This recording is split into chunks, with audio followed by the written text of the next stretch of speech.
Hello everyone! So this is the very first time that I did the beauty event deal. And it's my first time also that I received the spend 25 and get 7,000 points booster for the beauty event.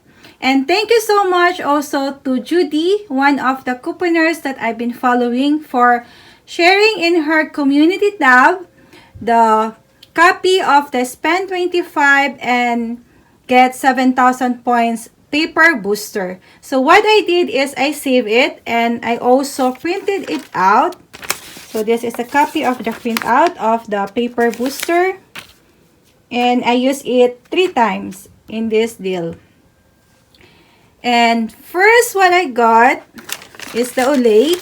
And in this deal, I started with 20,820 points. So that's the points that been left in my Walgreens app before I started this beauty event deal. And let's see how many points I got. So the Olay is on sale for buy 4 and get 10,000 points. And the price of Olay is $6.99. So make sure you grab the Olay that been priced for $6.99. So the 4 are $27.96. And then I use the $4 digital coupon for Olay. And I use also the $3 digital coupon for Olay that I clip in my Walgreens app. So I paid $20.96 out of pocket. So I don't have register reward to use in this deal. So I just paid $20.96. And then the cashier also scanned the paper booster. The spend 25 and get 7,000 points.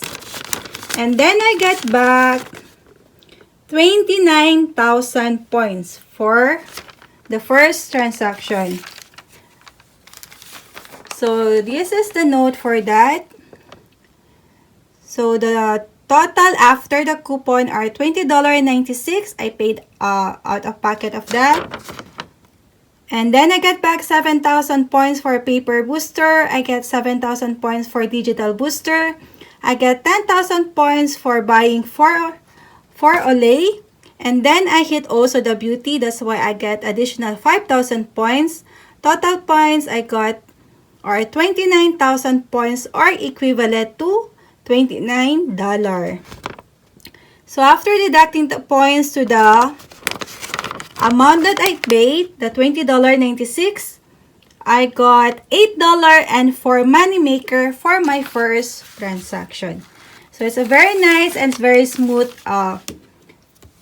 deal in the first. And then in the second transaction, I got 3 Olay and 1 Allspice. So the price are the same. It's $6.99. So 1 Allspice for $6.99 and the other Olay is for $6.99. And the 2 are $13.98. And then the cashier scan again the paper booster. This one. And then I use 2 paper coupon for Olay, $1.50. And then I use also 1 digital coupon for Olay. And then the $3 coupon for Allspice, the digital coupon. So the cashier manually put in because it's not showing. And then my total are $20.46. And then my sales tax is $1.41. So I paid cash in this. So $20.46. And my points I got, I get 7,000 points for the paper booster. I get 7,000 points for digital booster. I get 10,000 points for buying 4 Olay or Allspice. And then I hit beauty again. So I got additional 5,000 points. So the total points that I got for the second transactions are 29,000 points or $29. So deducting the points, the amount of the points that I got to the out of pocket, the $20.96, I got $8 and for money maker plus $1.50 a butter rebate for the Old Spice. So my total money maker for the second transactions are $9.54. So in this, all the coupons came out. And here is the points that I got. So 29,000. So my closing balance now is 81,360. So this is my third transaction. So I pick up again the Olay body wash. And then I pick up 2 Old Spice, the Pure Sport scent.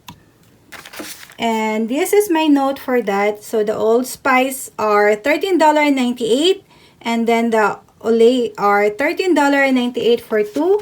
And then the cashier scan again the Spend 25 paper booster. And then I use 2 coupon from July 5 insert, $1.50 each for Olay.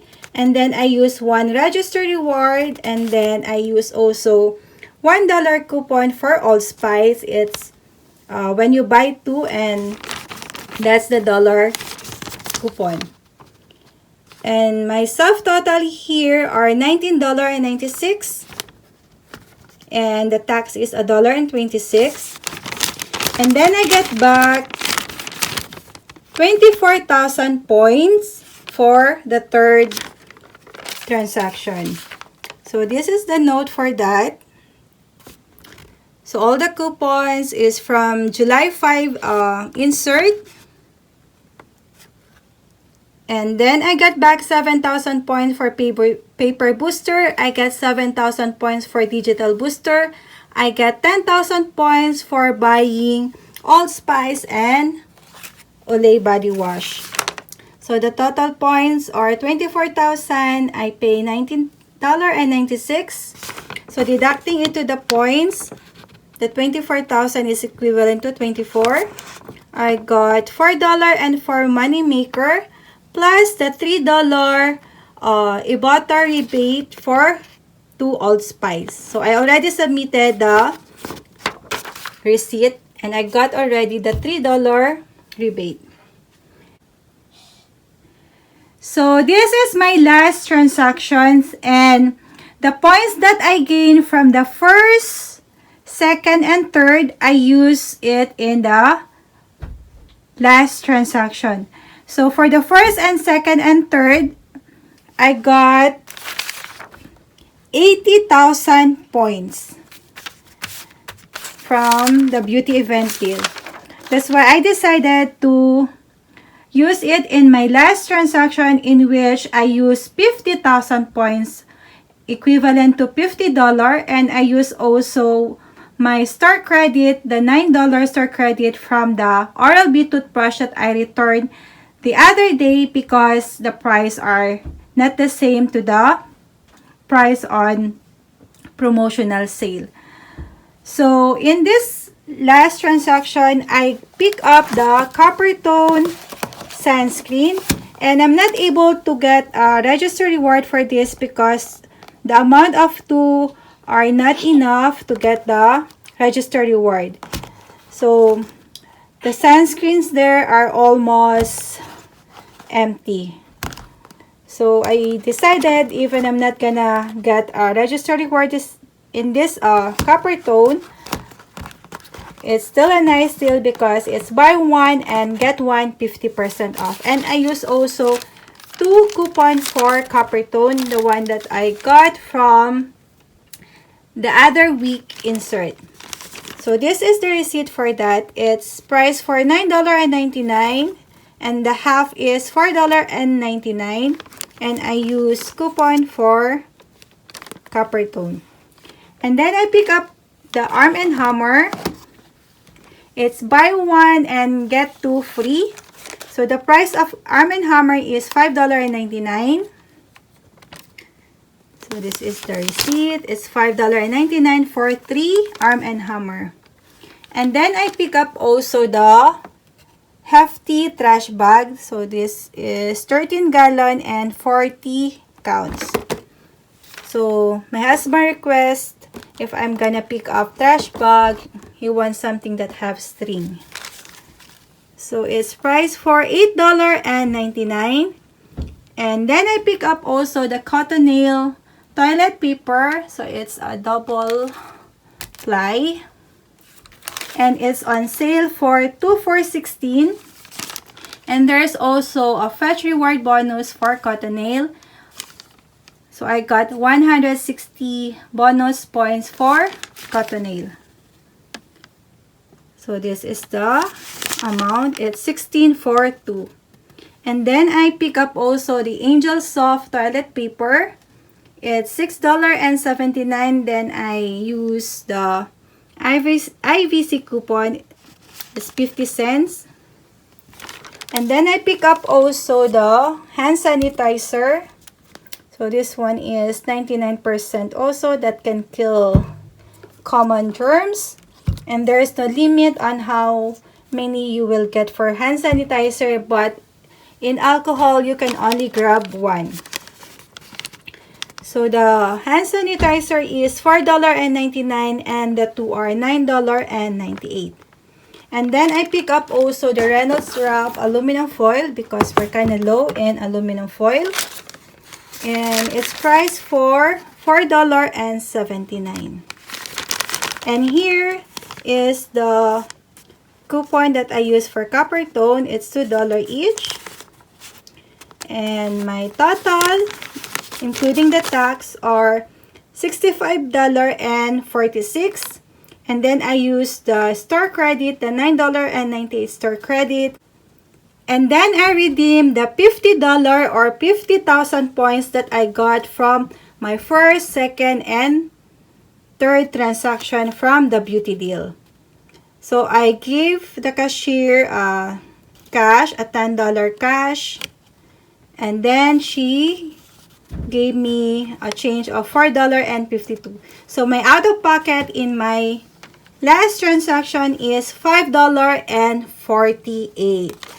So I'm so happy with this deal for the first time. There is no problem. Everything went smoothly like what I planned.